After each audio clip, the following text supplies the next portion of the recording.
Hola, ¿cómo están? Buenas noches. Bienvenidos a 7.000 millones.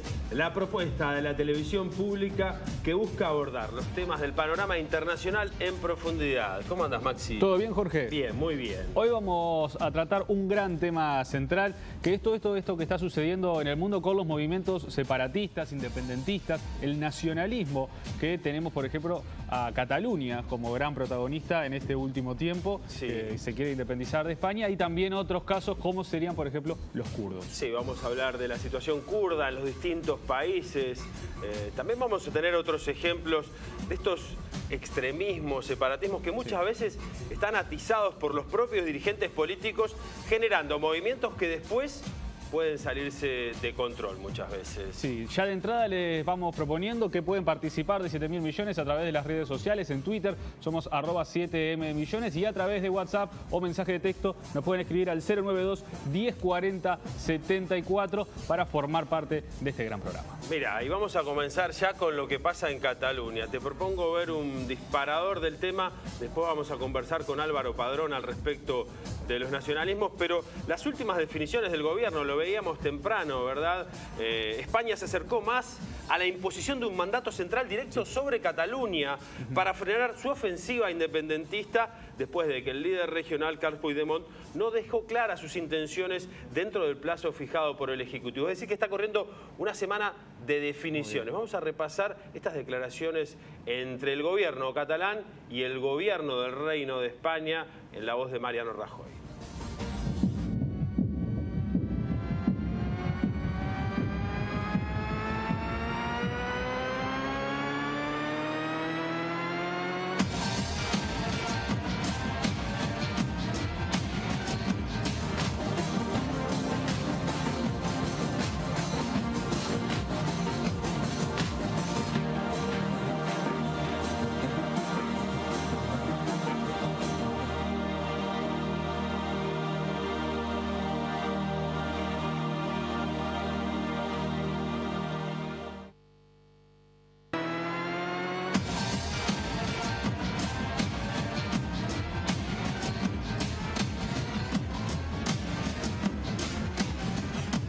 Senyores i senyors, Señoras y señores, con los resultados del referéndum del 1 de octubre pasado, Catalunya s'ha guanyat el Cataluña se ganó el derecho a ser un Estado independiente y se gana el derecho a ser escuchada y respetada. Arribats en aquest moment històric, Llegado este momento histórico y como presidente de la Generalitat, asumo en presentarles los resultados de este referéndum ante todos ustedes y ante los ciudadanos el mandato del pueblo que Cataluña sea un Estado independiente en forma de república. Esto es lo que hoy hacemos con toda solemnidad, por respeto. Con la misma solemnidad, el Gobierno y yo mismo proponemos que el Parlamento suspenda los efectos de la declaración de independencia para que en las próximas semanas emprendamos un diálogo sin el cual no sea posible llegar a una solución acordada.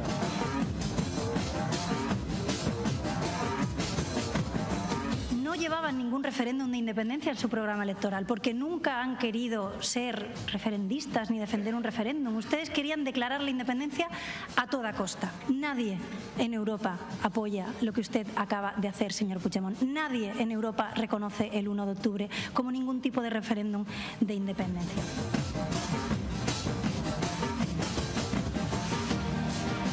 El Gobierno quiere ofrecer certezas a los españoles, especialmente a los catalanes, y quiere evitar la confusión generada por las autoridades de la Generalitat sobre una cuestión que tanto les afecta y les preocupa. En la respuesta que el presidente de la Generalitat dé a este requerimiento, ahí se marcará el futuro de los acontecimientos en los próximos días. Si el señor Puigdemont manifiesta su voluntad de respetar la legalidad y restablecer la normalidad institucional, se pondría fin a un periodo de inestabilidad, tensiones y quiebra de la convivencia.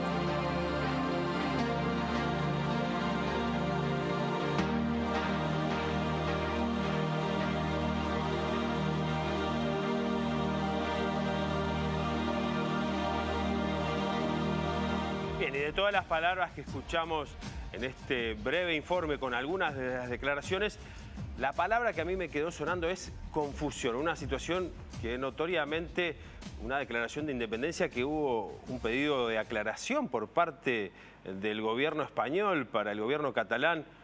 Difícil la situación, Álvaro, bienvenido. Muchas gracias. Sí, ¿no? Confusión. Confusión y la sensación de un callejón sin salida, ¿no? Uno se pregunta al final si estos procesos conducen a algo. Y ustedes hoy van a trabajar sobre varios casos puntuales y se va a poder profundizar. Y a mí me surge la pregunta de si estamos frente a la suma de casos o a una tendencia. Si estos son casos aislados o estamos viendo que está pasando algo nuevo a nivel internacional, que al final no es tan nuevo, porque hablaban en la apertura sobre la idea del nacionalismo. Y no es lo mismo, ¿no? Separatismo, independentismo, que nacionalismo. Pero yo creo que el nacionalismo como telón de fondo está presente en la mayoría de los casos y es una tendencia mucho más amplia de lo que imaginamos. Y tiene mucho que ver con algo que en el norte empezó en la crisis del 2008. Esta sensación de una ruptura, de que esta globalización sin control que hace que muy pocos se enriquezcan muy rápido y aparezcan pobres en el norte, muchos pobres, que empiezan a reaccionar de una manera que es nacionalista y que se crean, digamos, se convencen de que están perdiendo algo y que pueden recuperar otra cosa. Y el discurso político conecta con ellos. Y cuidado, porque todos pensábamos que ese discurso político estaba agotado, el discurso del nacionalismo, de ir para atrás en la idea de superar la globalización, la unidad internacional y empezar otra vez a hablar con categorías nacionales. Y eso, que ya tiene mucha historia, vuelve a tener efecto político. Por ejemplo, en este caso uno se puede preguntar, con toda lógica, como lo hacen muchos analistas, ¿qué pensaban hacer en Cataluña, por ejemplo, con respecto a la Unión Europea? ¿O qué es lo que piensan hacer con respecto a la Unión Europea? ¿Esperaban una respuesta afirmativa? Si la Unión Europea diera una señal positiva en Cataluña, ¿qué pasaría en el resto de Europa, por ejemplo? Claro, estimularían la reproducción de esa lógica y claramente no ocurre, ¿no? Pero por eso hay antecedentes. El Brexit es algo así. Tiene una especie de contradicción. Los principales temas del mundo hoy son globales y sin embargo aparecen estas tendencias nacionalistas que hacen que se fragmenten los estados y no se amplíen. Fíjese que Europa es la gran contradicción, porque al mismo tiempo que se ha intentado crear un bloque para ser más fuertes a nivel internacional, surgen estas lógicas nacionalistas que hablan de volver al Estado-nación, incluso más chico, como el caso de Cataluña. Entonces, pero no lo miremos solo en Europa, ¿eh? El discurso de Trump es básicamente esto. Claro. Él habla de nacionalismo, de proteccionismo, y entonces va contracorriente de los últimos 30 años, y sin embargo le va bien electoralmente. Y este es el gran desafío que hoy tiene la política. Es un discurso político que además apela a algo tremendo, que es el miedo. Y en parte también al odio. Cuidado. Nosotros y ellos. Exacto, siempre hay un nosotros y ellos. Hay una idea de hablar de esto es lo nuestro, esto nos pertenece, somos de acá, versus la otra idea, los que no son de acá. Y aquí aparece un fenómeno clave, que es las migraciones y los migrantes, que son quienes al final aparecen como los culpables. Y aquí está la gran mentira, porque los migrantes ni en Europa ni en Estados Unidos son culpables de nada, al contrario. Sin embargo, la gente cree eso, una gran parte de la población cree eso. Y funciona en Europa, y es un hilo conductor en el discurso, ya no solo de los nacionalistas, también de la ultraderecha, que está aumentando su peso político en toda Europa. Bueno, en un ratito vamos a dar una nota sobre la ultraderecha y su ascenso, especialmente en Alemania, ¿no? Después de muchos años llegan al Parlamento alemán. Esto va a ser en este mismo bloque, pero en un ratito.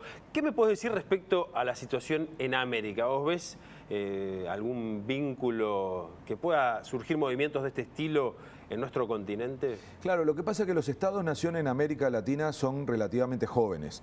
Entonces, no hay una discusión tan fuerte con respecto a la identidad y con respecto a los nacionalismos. Hay casos puntuales. En Brasil se acaba de dar una especie de reivindicación de ese estilo. Pasó en Bolivia con Santa Cruz de la Sierra. Correcto. Es decir, siempre hay un componente vinculado a una parte de la sociedad o una ciudad que se siente que está dándole a los demás más de lo que merecen. Un factor económico, muchas Exacto. veces, en el caso catalán también podría haber un factor económico, e incluso algún factor fiscal con el Principado de Andorra y la posibilidad de que España a partir del año próximo acceda a los datos fiscales de las personas más ricas de Cataluña. Si se transforma en un Estado independiente, España no podría acceder a los datos de Andorra. Muchas veces hay algo comercial, hay algo económico, no solo ahora, en muchos procesos independentistas, ¿no? Sí, sí, incluso ponemos, por ejemplo, Italia, el norte y el sur. Es decir, esa imagen de vuelta, ¿no? Del miedo, del odio, de no darle al otro lo que no merece. Entonces, yo creo que hay que separarse mucho de eso y hay una gran contradicción. Y yo creo al final que la historia va a demostrar que las fronteras no tienen sentido. Este aparatito, la tecnología y la voluntad humana no tiene límites y por más muro, recuerden el discurso de Trump y el muro en relación a México. Claro. Es decir, la idea de los muros físicos y la idea de limitar la migración es una idea muy antigua y sin embargo no funciona actualmente, repito, por la tecnología y sobre todo por la voluntad humana de migrar, de recorrer el mundo, de salir de su realidad. Los europeos tienen que hacerse cargo y los norteamericanos también, de que el fenómeno migrante no los excluye, no tiene que ver con algo ajeno a lo que ellos mismos provocaron. Entonces, hay detrás de esto una gran hipocresía. Ojalá estos discursos empiecen a tener menos resultado político, lo están teniendo, y cuidado con subestimarlo. Y también eso nos lleva a preguntarnos si en Uruguay, un país que tiene una escasísima vocación nacionalista, tan escasa que somos un país que no tiene nombre. Uruguay en sí mismo es el nombre de un río, no el nombre de un país. Podría llamarse Argentina, que es un nombre propio, República Occidental del Uruguay. O sea, es tan poca la identidad uruguaya, salvo diría yo por el fútbol, que nos cuesta mucho que aparezcan estos fenómenos y sin embargo puede aparecer por el lado de los migrantes. Cuidado con eso, ¿eh? Uruguay está siendo de vuelta, después de muchas décadas, receptor de migrantes. Y ya alguno va a empezar a decir que nos quitan trabajo, que están ocupando el lugar que deberíamos ocupar nosotros, que se benefician de cosas que deberían ser prioritarias para los uruguayos. Cuidado con esto, porque esta vacuna no existe. Y nosotros, los uruguayos y uruguayas, que tenemos poco énfasis en lo nacional, podríamos aparecer desde el lugar peor, cuando en realidad, repito, es una gran hipocresía. Entre otras cosas, los uruguayos y uruguayas salimos como migrantes, sea por razones políticas o razones económicas, y alimentamos la economía de muchos países. Por ejemplo, este que está en discusión como España, que recibió a muchísimos uruguayas y uruguayos muy preparados. Hemos preparado cerebros, hemos educado durante décadas a personas para que luego trabajen en otros lugares. Ahora nos está pasando al revés. Ojalá la reacción nuestra no sea la que muchas veces criticamos del norte. Álvaro, muchísimas gracias por tu participación hoy en 7.000 millones y ahora es momento de seguir repasando algunas situaciones, como por ejemplo, hablábamos del ascenso que se dio en Francia de Marine Le Pen, llegando incluso a poder disputar una segunda vuelta en las elecciones. Ahora pasó en Alemania. Angela Merkel fue confirmada para un cuarto mandato, pero la novedad en Alemania fue el ascenso de una fuerza vinculada a la ultraderecha. Sí, es así, Jorge, porque Alemania vive su momento político más interesante desde la caída del muro de Berlín, allá por 1989, y la reunificación en 1990. En estos últimos meses, el país europeo vive un terremoto político por el avance de este partido de ultraderecha Alternativa para Alemania. Sobre este tema hablamos con un consultor en comunicación que desde hace 7 años vive en Berlín.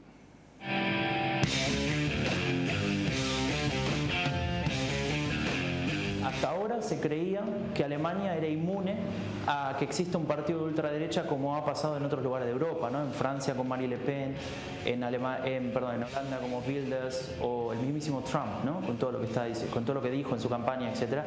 Pero efectivamente no era inmune a Alemania y aparece este partido. Este partido lo que tiene en particular es que son expertos en capitalizar el descontento de la población. Y en la población hay un descontento. Pero eso es simplemente un denominador común, es, si querés, un significante. Pero lo que está dentro de la palabra descontento es muy variado. Y es por eso que uno no puede reducir a este partido de ultraderecha, pese a tener un discurso de ultraderecha, a que el electorado, la gente que vota por este partido, son un grupo de neonazis. porque eso sería simplificar el fenómeno. El fenómeno es muy complejo y responde a una lógica transversal. A este partido, como explicamos en nuestro libro, en Factor AfD, lo votan gente que antes votaba a la izquierda, así como gente que antes votaba a la derecha. Los votan de clase bajas y los vota de clase media alta hasta alta, te diría. ¿Por qué? Porque está representando el enojo, si querés, hacia la política tradicional que desde hace bastante tiempo, según la visión de este 12,6%, no está respondiendo a los problemas cotidianos, que son variados, ¿no? Y esa es, digamos, la complejidad y también, si querés, ese es el valor agregado que tuvo o que logró encontrar este partido para lograr, pese a su discurso, tener un lugar en el Bundestag.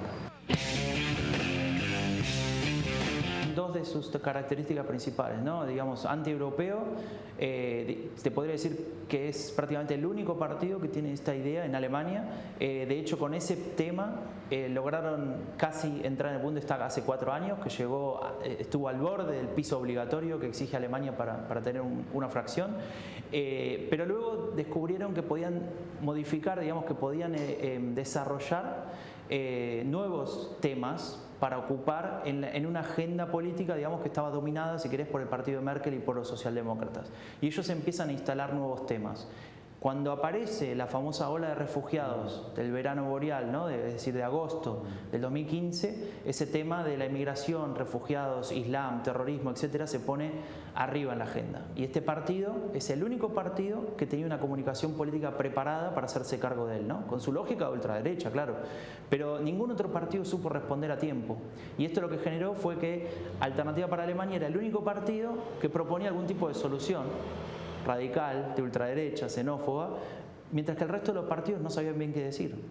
Y, digamos, de alguna forma eso le dio un lugar muy importante en el espectro político alemán y le permitió que en los 4 años que van de 2013 hasta ahora, en las 13 elecciones regionales que se sucedieron, consiga bancas, en algunos lugares incluso superando el 26% de los votos, y llegar al 2017, hace un par de semanas, y obtener efectivamente el 13% de los votos, con el segundo lugar en el este de Alemania y en otros lugares de Alemania, como en el sur rico, obtener también el tercer lugar y lograr uno de los mejores resultados. Este es un partido, también lo explicamos en nuestro libro, es un partido muy dividido internamente. Digamos, si dependiese su éxito de la unidad del partido, estaría desde hace mucho tiempo desaparecido.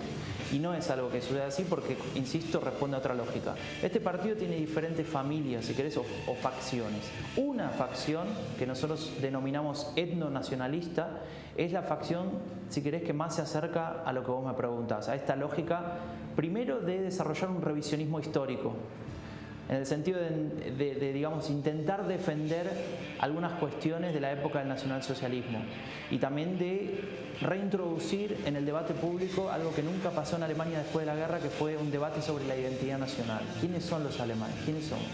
Ese grupo tiene contactos con lo que serían lo que denominamos básicamente neonazis, ¿no?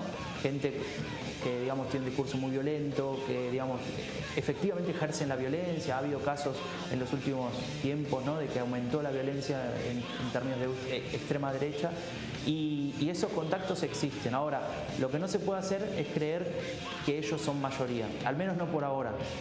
Tienen este discurso, existe, y de hecho han expresado una serie de declaraciones, digamos, que encajarían muy bien en un partido neonazi, pero son un partido bastante más inteligente que lo que sería un partido neonazi tradicional en Alemania. En general se apoyan en la idea del anti-islamismo, es decir, una crítica muy fuerte hacia el islam, hacia, digamos, la incongruencia entre esa religión y la forma de vida occidental, y un poco pensar una Alemania ideal de la Edad Media, sin inmigración, digamos, todo rubio, de ojos celestes. Básicamente, digamos, no hace falta desarrollar neonazi. Y estos partidos existen, como vos bien decís, pero son partidos que nunca lograron lo que logró este partido, que es una comunicación, o si querés, un mensaje votable. Que hasta ahora estos partidos siempre habían generado rechazo en la población, porque te hacían volver a esas épocas negras. Este partido lo hizo diferente, desde la comunicación, y a partir de ahí, bueno, logró lo que logró en las últimas elecciones.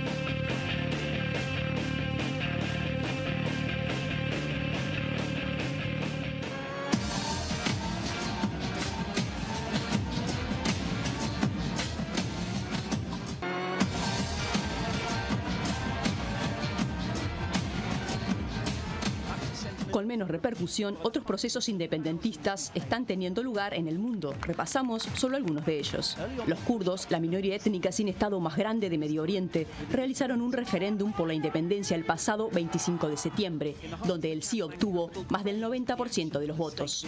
Se realizó tanto dentro de la región autónoma en Irak como en las áreas colindantes, que esta reclama como propias. Esta zona es controlada por fuerzas kurdas, los Peshmerga, desde que el ejército iraquí se retiró en 2014 ante el avance del ISIS. El referéndum fue rechazado por el gobierno de Irak, en cuyo territorio se encuentra el Kurdistán, también por Turquía e Irán, que albergan minorías kurdas en su población, y la tensión aumenta en particular en torno al control sobre la zona de pozos petroleros en Kirkuk. En tanto, en Camerún, el estado de Ambazonia, de habla inglesa, declaró simbólicamente su independencia el 1 de octubre pasado, día en que se conmemora la fecha de la unificación entre las zonas de habla francesa e inglesa en 1961. La minoría anglófona denuncia que es segregada y estigmatizada por la población mayoritariamente francófona, y también se queja desde hace tiempo de las disparidades en la distribución de la riqueza petrolera del país. Según denuncia Amnistía Internacional, al menos 17 personas murieron y cientos fueron detenidas en la represión policial contra los manifestantes. La tensión entre el gobierno de Camerún y la minoría anglófona ha crecido exponencialmente en los últimos meses. También en Sahara Occidental se ha reiterado el llamado a realizar el referéndum de autodeterminación impulsado por Naciones Unidas, que se ha postergado desde 1991. En tanto, su territorio es ocupado por Marruecos. El pueblo saharaui vive dividido entre quienes están bajo ocupación y quienes están en los campos de refugiados de Tinduf, uno de los más antiguos del mundo, en medio del desierto argelino. En tanto, en Brasil, el pasado 7 de octubre, el movimiento El Sur es mi país realizó el Plebsur, una consulta simbólica en Santa Catarina, Paraná y Río Grande do Sul para independizarse del resto del país. Y para conocer más en detalle la historia de los kurdos, cuál es su reclamo y qué representaba este referéndum del 25 de septiembre pasado, recibimos a Susana Mangana en esta segunda temporada de 7.000 millones. Susana, bienvenida nuevamente. Hola, ¿qué tal? Muy buenas noches, Maxi. Un gusto reencontrarnos aquí en el plató televisivo una vez más. No, el gusto es todo nuestro, Susana. Y bueno, una historia muy amplia que viene ya desde hace largo tiempo y que está en uno de sus momentos más explosivos, ¿no? Sí, yo diría que es una historia truncada, muchas veces traicionada por los grandes imperios, porque el pueblo kurdo tiene una larga y fructífera historia, ¿verdad? Es un pueblo de extracción indoeuropea, es un pueblo originario de Oriente Medio, son otra etnia aparte de las que existen allí entre árabes, pero también los turcos o los persas, con lo cual es un pueblo distinto, con una cultura y una lengua materna que es el kurdo, con distintos dialectos, porque tenemos un grupo de unos 60 millones de kurdos que están desperdigados por la geografía de Oriente Medio, pero básicamente 45% de esos 60 millones de kurdos residen en Turquía, el país que alberga la mayor cantidad de kurdos. Después tenemos un 25% en Irak, otro 25% en Irán y en el torno del 5 o el 6% en Siria, que también tienen otras señas de identidad en estos momentos bien particulares, con un proyecto político llamado el confederalismo democrático, que es bien interesante. Estos 60 millones de kurdos reclaman por su nación, por sus tierras, pero para que eso se concrete hay que quitarle tierras a Turquía, a Irán, a Irak, y ahí está el centro del problema, ¿verdad? Sí, el problema surge en tiempos modernos, porque como digo, la larga historia del pueblo kurdo se remonta a hace muchos siglos. Fueron un territorio muy codiciado por otros imperios de la antigüedad, principalmente el romano bizantino o los persas, por ejemplo. Habida cuenta de que es un pasaje muy importante de tierras, pero también allí tenemos riqueza natural, es decir, recursos naturales, además de una rica tierra para la agricultura.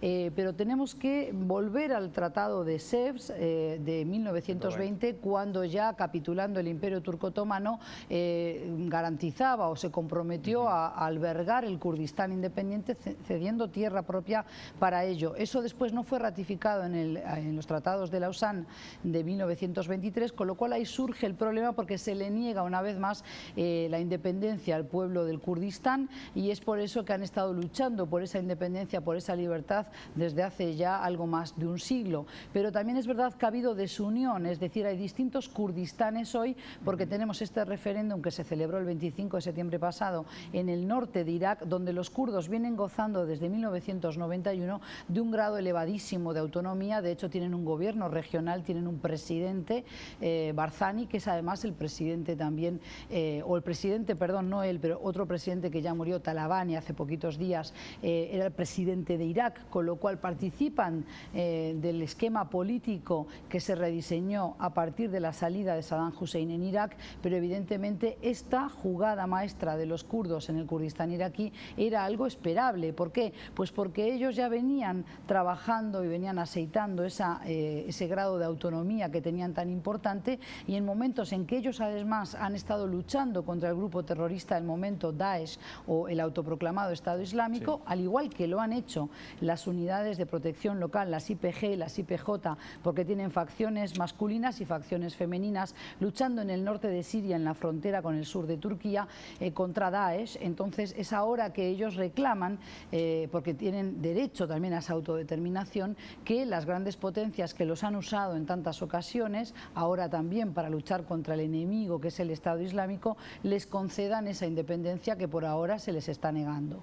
¿Qué chances hay de que exista Kurdistán? Bueno, vemos que países como Francia, Gran Bretaña, pero también el grueso de la Unión Europea les han cedido, les han entregado armas, al igual que la administración Obama y intuyo que también la administración Trump, por supuesto con otro tipo de retórica, pero han estado siendo apoyados logísticamente por las grandes potencias, porque entendieron que era importante que ellos combatieran contra el Estado Islámico y con otros grupos también que podemos tipificar como extremistas radicales, o aquellos que apelan a una ideología extremista dentro del Islam, ¿verdad? Porque ellos son los que ponen los muertos. Entonces es interesante que, digamos, utilizan a los peshmerga, utilizan a los militares y a los soldados kurdos para luchar contra los enemigos de Occidente, pero cuando los kurdos dicen existo, quiero realmente ahora mi independencia, es cuando se les vuelve a traicionar, cuando se los vuelve a negar como pueblo. Y esto evidentemente va a tener implicancias muy importantes para una región muy convulsa, donde además estas alianzas duran muy poco, son siempre muy volátiles. ¿Te parece si vamos viendo algunos mapas de esa región para entender un poco más la geografía de lo que está sucediendo en Medio Oriente? Ahí vemos el primero de ellos. Bueno, ahí es interesante ver cómo estaba configurado, conformado ese Oriente Medio en 1914, vale decir hace ya un siglo, ¿verdad?, donde tenemos esas banderas que nos indican esa presencia colonial, sobre todo europea, pero también de Rusia, con sus intereses, que siempre la Unión Soviética también tuvo sus intereses en Oriente Medio, y como yo siempre digo a mis alumnos, Maxi, no es muy diferente la fotografía de hoy, es decir, el mapa de hoy nos enseñaría una imagen muy similar, quizás no estaría Italia ahí tan presente, pero sí la Unión Europea. Entonces son las grandes potencias las que quieren repartirse lo que fue en aquel momento los despojos del Imperio Otomano, y hoy también vemos cómo tienen interés otra vez en reconfigurar ese mapa de Oriente Medio, y por supuesto está todavía el enigma por resolverse del Kurdistán. Bien, vamos a ver otra de las imágenes, ahí lo vemos en el Este mapa. es el rediseño que se le ocurrió a un jefe del Estado Mayor en Estados Unidos hace ya algunos años. Es un mapa que yo encontré buceando en internet a partir del año 2011, había sido desclasificado del Pentágono, y ahí vemos cómo surge el Kurdistán independiente y libre en el norte de Irak. Es decir, ya el Pentágono había de alguna manera trazado un plan maestro donde iban a reconfigurar Oriente Medio, y el título de ese documento, de ese ensayo, decía cómo un mejor Oriente Medio sería. ¿Mejor para quién? Para los intereses del Imperio estadounidense. Por supuesto que ha practicado una política de divide y vencerás, una política que ha estado basada en el confesionalismo, es decir, apostando al sectarismo y en dividir a las etnias y sobre todo a las distintas ramas del Islam allí, para que se enfrenten y de esa manera otros puedan extraer beneficios. Porque tenemos que entender que los kurdos son una etnia aparte, tienen su propia idiosincrasia, su propia cultura y su propia gastronomía inclusive, y su lengua materna, el kurdo, pero es que siguen siendo la inmensa mayoría musulmanes suníes, aunque también tenemos una minoría importante de chiíes, y por supuesto hay kurdos yazidíes que han estado muy perseguidos siempre por autoridades musulmanas de distintas etapas,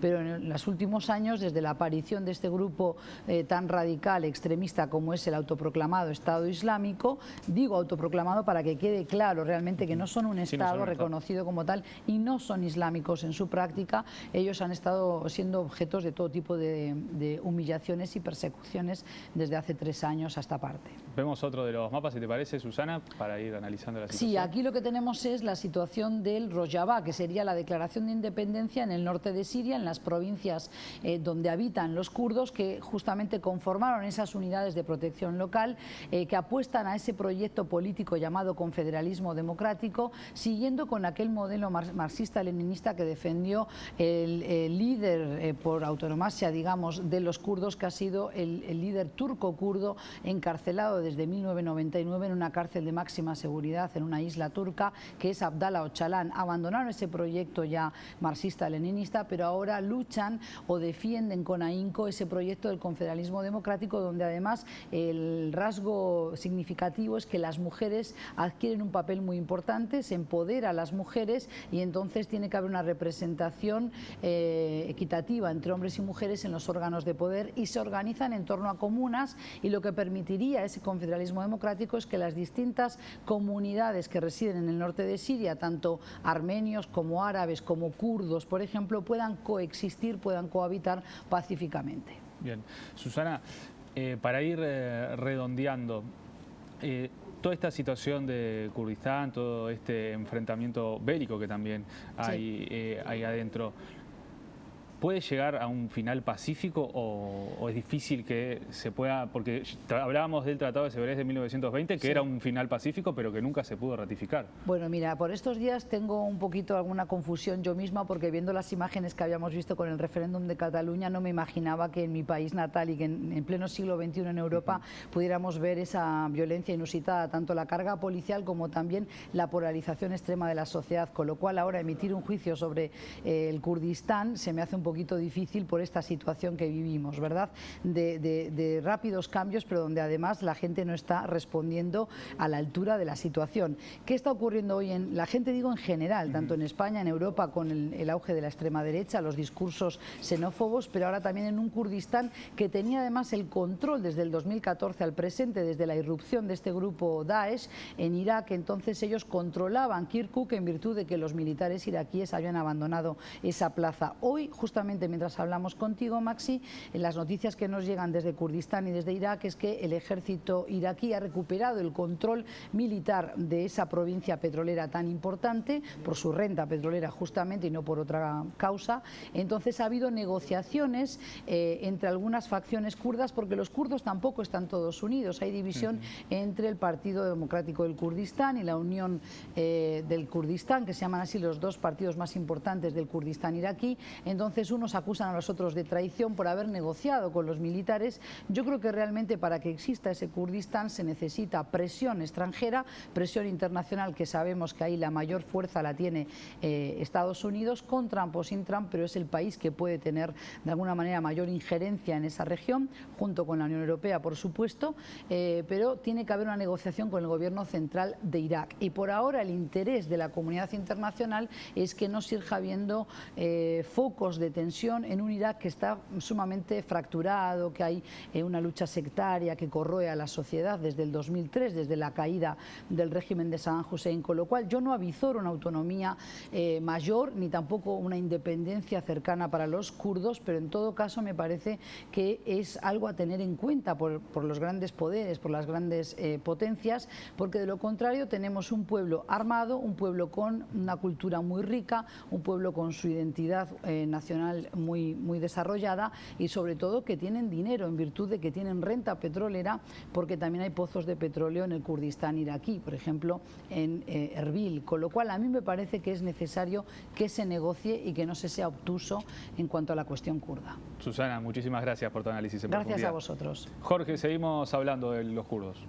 Sí, porque por estas horas está visitando nuestra región Mehmet Dogan, un activista kurdo, que nos va a explicar un poquito más en qué consiste, algo de lo que hablaba Susana, el confederalismo democrático, y también habla de todos los intereses políticos y económicos que hay detrás del referéndum realizado recientemente en el Kurdistán iraquí.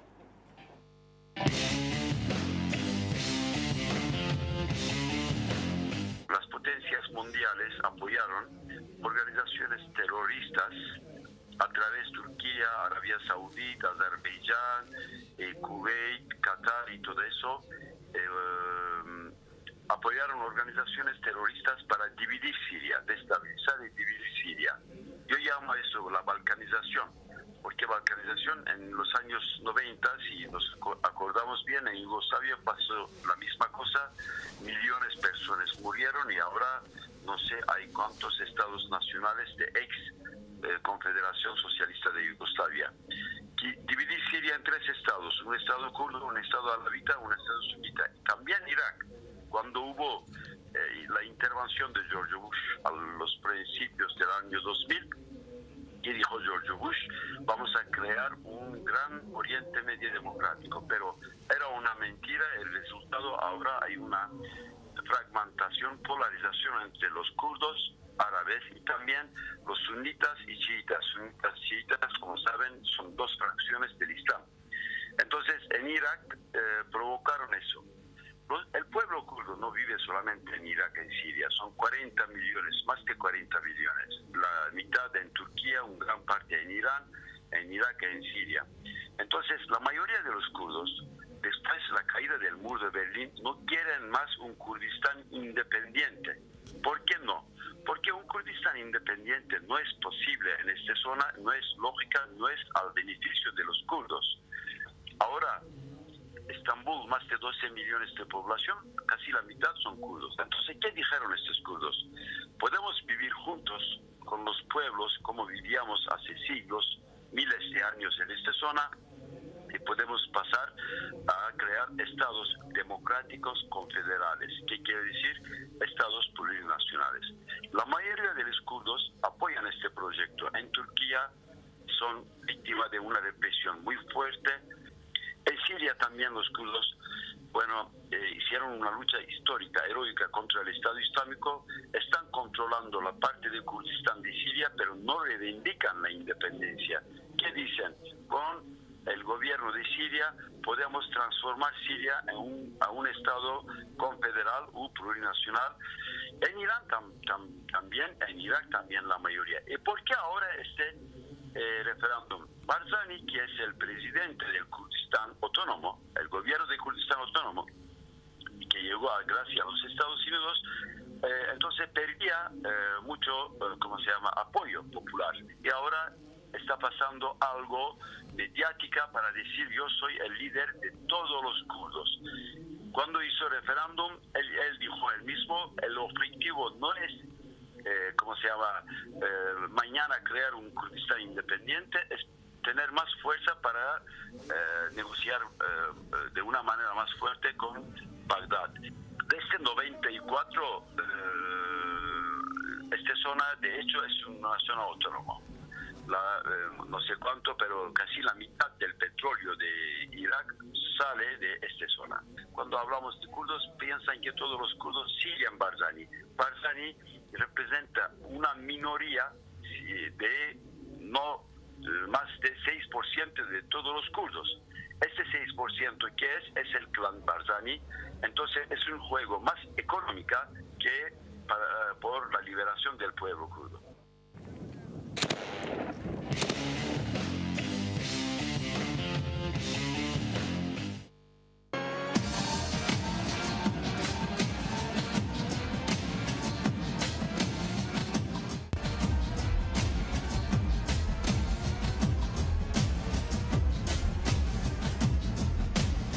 Seguimos en el tercer y último bloque de 7.000 millones. Les recordamos que pueden participar del programa a través de las redes sociales. En Twitter somos @7M millones. Recibimos mensajes, por ejemplo Rubén Reyes, que nos manda que le encanta el programa, y también lo pueden hacer a través de WhatsApp en el 092 1040 74. La gente que también nos está escribiendo, muy bueno el programa, muy linda la escenografía. Nos escriben por acá: muy buenas noches, soy Andrés, excelente el programa, diferente, al fin.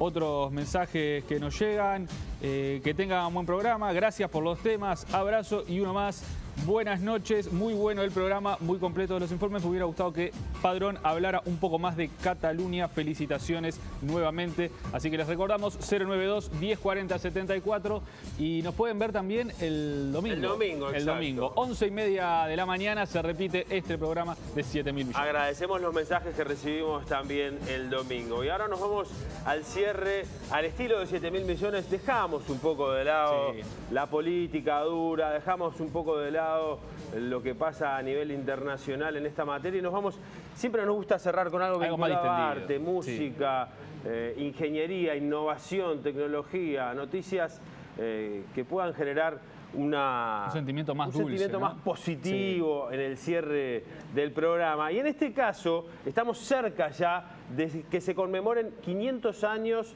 de la muerte del gran artista florentino Leonardo da Vinci. Y hay muchísima información que surge. Por ejemplo, hay un dibujo que se está analizando su autoría para saber si es la Mona Lisa desnuda.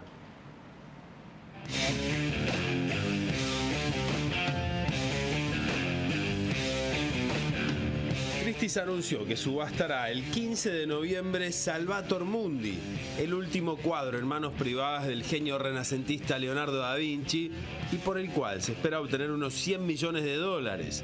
La obra de 65 por 45 centímetros, un óleo pintado aproximadamente en el año 1500 y que ha sido restaurado, presenta a Jesús como Salvador del mundo, de medio cuerpo y de frente. Salvator Mundi es una pintura de la figura más icónica en el mundo, del artista más importante de todos los tiempos. La oportunidad de ofrecer esto al mercado es un honor que llega solo una vez en la vida, dijo Luc Gosser, experto en arte de posguerra y contemporáneo de Christie's en Nueva York. La obra fue pintada en la misma época que la Mona Lisa, con la que tiene una similitud de composición patente. Leonardo era una fuerza creativa incomparable y un maestro del enigma. Cuando uno se para frente a estas pinturas, es imposible para la mente descifrar o comprender totalmente el misterio que irradia de ellas. Tanto la Mona Lisa como Salvator Mundi son ejemplos de esto, explicó.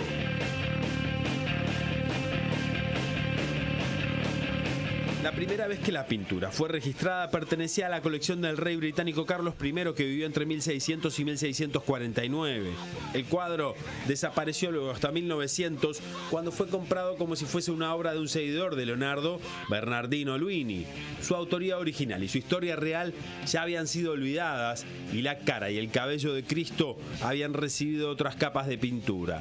En 1958 fue vendido en una subasta en Sotheby's por 45 libras esterlinas. La pintura volvió a desaparecer casi 50 años y emergió en 2005 cuando fue comprada por un coleccionista europeo, su dueño actual, que se mantiene en el anonimato, a un grupo estadounidense en una pequeña subasta regional. Siguieron 6 años de minuciosa investigación para documentar que era realmente un Leonardo.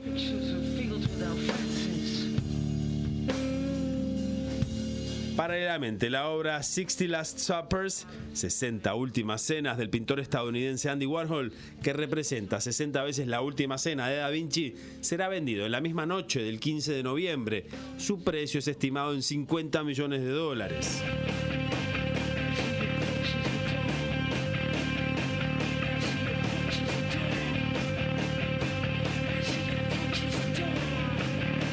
Bueno, y mientras seguimos recibiendo mensajes de ustedes a través del 092 1040 74, algunos con fotos y todo de las familias mirando 7.000 millones, mientras diluvia Montevideo a esta hora, por lo menos en la zona del canal. Vamos a seguir hablando de Da Vinci, Jorge. Sí, porque recién estábamos viendo en realidad el informe respecto de la pintura Salvator Mundi. Ahora sí, vamos a ver este estudio que están realizando en Francia varios museos para tratar de identificar si un dibujo pertenece efectivamente a Leonardo o no.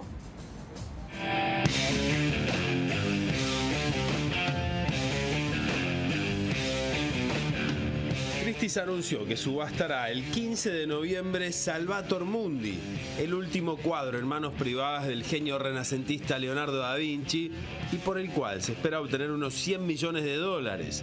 La obra de 65 por 45 centímetros, un óleo pintado aproximadamente en el año.